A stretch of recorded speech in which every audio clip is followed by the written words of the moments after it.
The Day 1 Crota raid is dropping on Friday, September 1st, and to celebrate the occasion, I'm sharing a few Day 1 raid builds for players who really just aren't sure what they should bring to the party. By no means am I claiming these are the only loadouts you should use, nor are they the quote best in the game or anything like that, especially because we don't know what the new Crota's End will be throwing our way. What they are though are loadouts that I think are pretty standard and reliable, and of course you can tweak them however you want to. Or if you already have your loadout set in stone, great. Just here today to help out people who might be feeling a little bit underprepared. Also, I would love to turn the comment section down below into a dim build link sharing extravaganza. If you've got a Day 1 loadout and you'd like to show it off or share with everybody, by all means slap that dim build link down below and share a little bit about your build. I will kick things off by putting all my links down below in the pinned comment as well. Before we get to the meat and potatoes, most builds in today's video are going to be focused on survivability and ad clear. There are one or two builds focused more on DPS, but as I went over in my Crota refresher guide earlier in the week, if this is a faithful recreation of the Crota's End raid from D1, then the majority of the encounters will be ad clear heavy, and the final fight with Crota may see you have difficulty regenning health due to the Crota's presence debuff, so that's why I wanted to focus the majority of the builds on ad clear and living. Why don't we start off with hunters, and as I will say with a lot of builds today, yeah, I know, the fashion. Some of these builds I put together have very derelict energy, just deal with it. Hunter build 1 is focused on two things, ad clear and heavy ammo generation. As mentioned in a recent video by Cheese Forever, Whirling Maelstrom, the new Hunter strand aspect, activates elemental munitions on your artifacts. Our goal is to create and destroy a lot of tangles in hopes that we'll make a butt ton of heavy and special ammo for the boys. Fragment-wise, Thread of Transmutation and Thread of Propagation are both great ways of getting more tangles onto the field. Thread of Warding makes us more tanky with Woven Mail when we pick up an Orb of Power, and as long as we're killing people with tangles, might as well throw on Thread of Fury. Ensnaring Slam is there too, as a get out of jail free card if you're caught by surprise by a tough enemy up close, likewise for the Grapple Grenade. Key armor mods. Pretty much every build I show today will have high resil, as Day 1 raids can be really tough and we want to not die. Extra ammo finder mods on the helmet, because again today's build is about ammo generation, and Harmonic Siphon to make extra orbs of power. For exotic armor, I went with Aeon Swift for what else? More ammo generation, as well as heavy-handed to make more orbs of power for the team. Almost every build I show today will have defensive mods on the chest armor. Later in the raid, when teams may need to lean harder into a DPS role, you can change these to reserve mods when rallying, but for every other situation, use any combo of defensive mods on your chest to be more tanky. Stacks on Stacks is there to pimp out armor charge a little bit more, and Reaper is for what else? Making more orbs. Powerful Attraction lets you Hunter dodge to auto pick up nearby orbs of power, which is awesome, and Special Finisher is there just in case we didn't have enough extra ammo on the field. Weapon-wise, Quicksilver Storm and Circular Logic to make more tangles thanks to Thanatic Tangles on the artifact, and because Quicksilver is a great weapon to begin with. And of course, Forbearance can basically be slapped onto any raid build at this point. TLDR, make tangles, shoot tangles, tangles go burr, and to make a lot of ammo, and finish big beefy enemies with Aeons for even more ammo. Well, Bungie just nuked my second Hunter build, which was going to be a Foe Tracer DPS build. If you didn't know, Foe Tracer is now disabled for the Day 1 raid, lol. So how about something more traditional? Arc Hunter with Assassin's Cowl. If you're a hunter and you want to stay alive in tough encounters, this build should help you out. A lot of health regen and invis with this build. For aspects, we got Lethal Current, which will let you smack enemies really hard and let you get some blinding in as well. Flow State, because it pairs really well with Lethal Current. Combination Blow, of course, because you'll be smacking way harder, getting that class ability back, and hey, more health, yippee. Fragment-wise, you definitely want Spark of Resistance to be harder to kill, especially because you're going to be fighting up close with this build. Next, we got Amplitude, because you can make a ton of orbs for your team with this fragment. Spark of Ions for Ionic Traces and more ability spam. Remember, we will be jolting people with Lethal Current.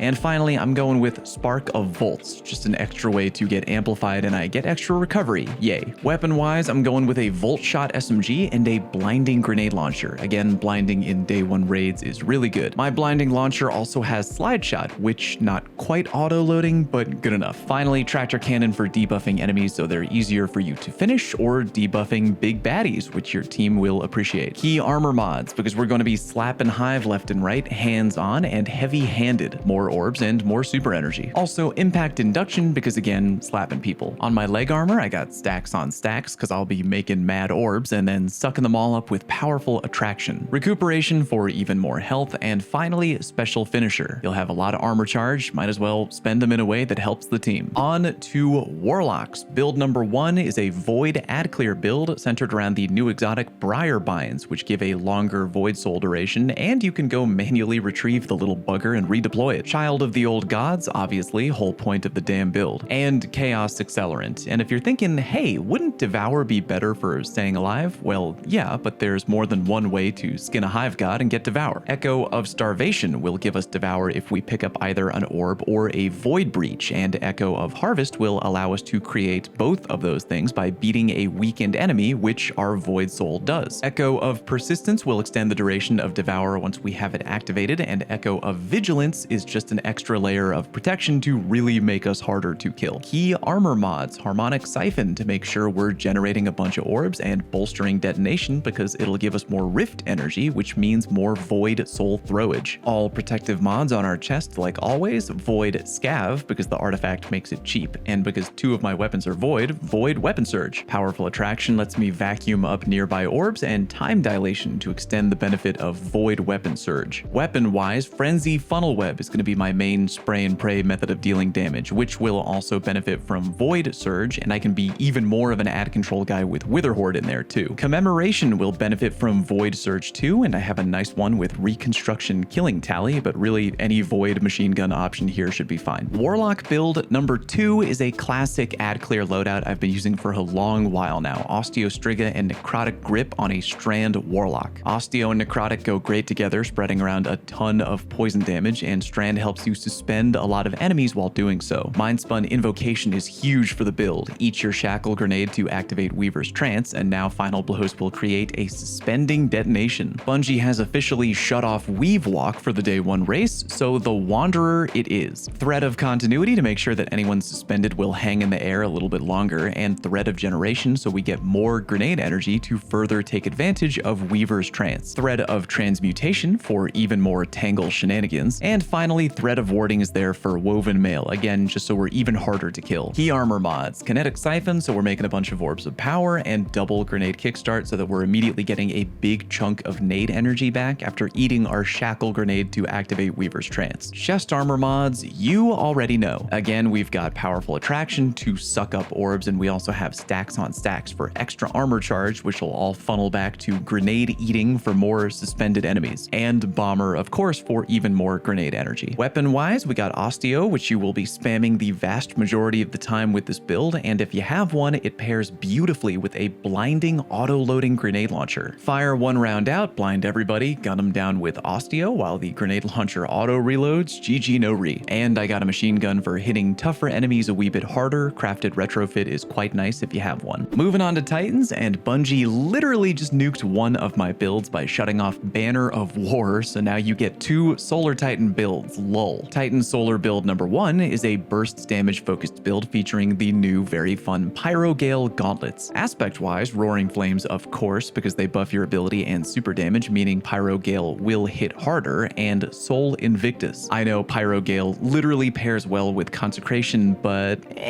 for day 1 rating, Sunspot livability is way more important to IMO. Throwing Hammer and Fusion Grenade for ability spam, although you could go Healing Nade if you feel like you really need it. Ember of Torches to become Radiant via our Throwing Hammer, and Ember of Empyrean to make it last. Ember of Ashes because more Scorch equals more Ignitions, which means more damage, and Pyrogale Titan is here to do damage. Finally, Ember of Solace for longer duration if there's no trash enemies around and we can't take advantage of Ember of Empyrean. Weapon-wise, got me a Blinding Grenade Launcher and a Callous Mini Tool with Unrelenting and Incandescent that works really well with a solar build. Finally, Tractor Cannon because the play will be boop beefy enemy with a Tractor Cannon, then slam him with the Pyrogale Hammer. The old boop and slam. Worth noting, by the way, that after your Pyrogale super is over, you can open your menu and throw on Syntheseps. That way, if there's a really big target that you want to keep damaging but your super is gone, you can at least then just keep chucking your Throwing Hammer point blank in between Tractor Cannon booping. Key armor mods, double hands on because we're throwing our hammer a lot and want more super energy. Yeah, I have low intellect on this build, but trust me, with double hands on, you won't miss it. Heavy Heavy-handed for orb making and impact induction for more nade chucking. Chest mods you already know, and stacks on stacks for more armor charge, and because weapon surge wouldn't really make sense here, why don't we go with special finisher. Powerful attraction to suck up all nearby orbs as well. Again, feel free to swap off Pyrogale when super is done and put on Synthos for more hammer boopin'. Titan build number 2 is really similar. The classic Titan bonk hammer build, which rather than focusing on burst damage, does really well at staying alive.